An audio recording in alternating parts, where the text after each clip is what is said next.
Hi everyone, my name is Carlos, and in today's video I will try to respond to this question.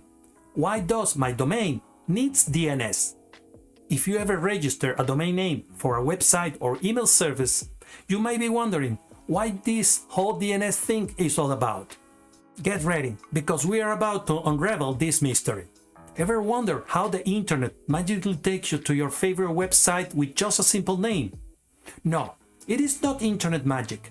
It is something called DNS. Let's see why it is absolutely essential for your domain to have DNSs. Imagine for a second the internet without DNSs. Trying to visit your website would involve typing a complex number like 192.0.2.1 instead of itwithcarlos.com. Not so fun, right? Here's the catch. Computers communicate using those low number streams called IP addresses. So how do we bridge the gap between human-friendly domain and the computer's friendly IP addresses? That's where DNSs, or domain name system, comes into play. It works as a giant internet phone book. It translates human-friendly domain names into computer-friendly IP addresses. When you type a domain name in your browser, DNS translates into the corresponding IP address, directing your computer to the right website. In other words, DNS makes sure you reach the desired destination without needing to remember those tricky numbers. It is like telling the internet, hey, this is the address where my website lives, come on over. But DNS does more than just translation. It also acts like a traffic controller, directing different services for your domain.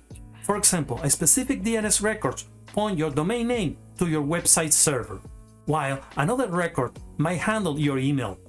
Without DNS, managing online services would be a logistical nightmare. It keeps everything running smoothly, so you don't have to worry about the technicalities. Now, knowing the importance of DNS, it is crucial to take control of your DNS settings. This means choosing a reliable DNS provider, setting your DNS records correctly, and ensuring your domain's DNS is always pointing to the right place. Some DNS providers can even deal with load balancing for large websites. By the way, knowing about your DNS provider and how to access it is an essential part of any email deployment, like Microsoft 365. If you are planning to deploy Microsoft 365, I have a free PDF with 9-step guide to plan your Microsoft 365 deployment and migration. You will find the link to download it in the description. Now, by understanding DNS, you gain control.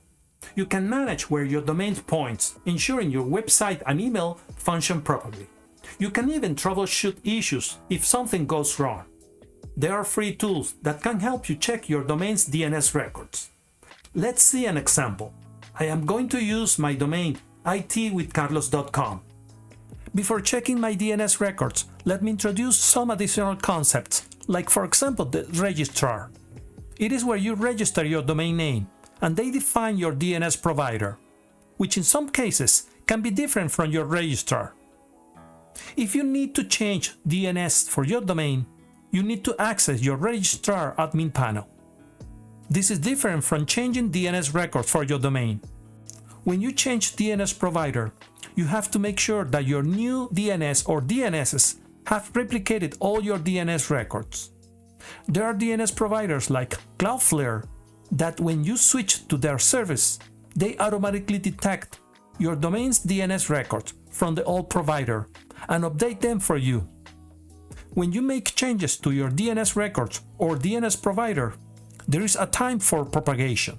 In some cases, it can happen immediately, but in some cases, it could take up to 24 or 48 hours depending on your provider.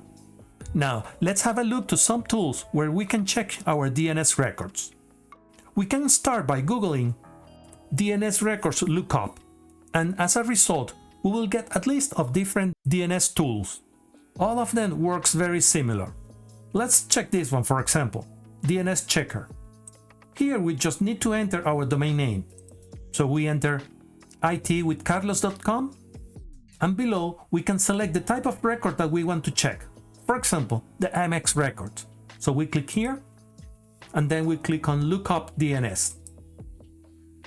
we will get the result. This is the information about my MX record. I can read here my MX record value, which is my email server. I know that this type of MX record, having protection.outlook.com, correspond to Microsoft 365.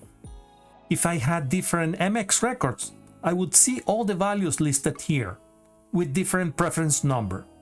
This number will define the MX record with the highest priority. The lower the preference, the higher the priority. If we scroll up, instead of clicking on MX record, for example, I can click on A record. And then I click on Lookup DNS. Then I will get the result. I will see the IP address where my website is hosted.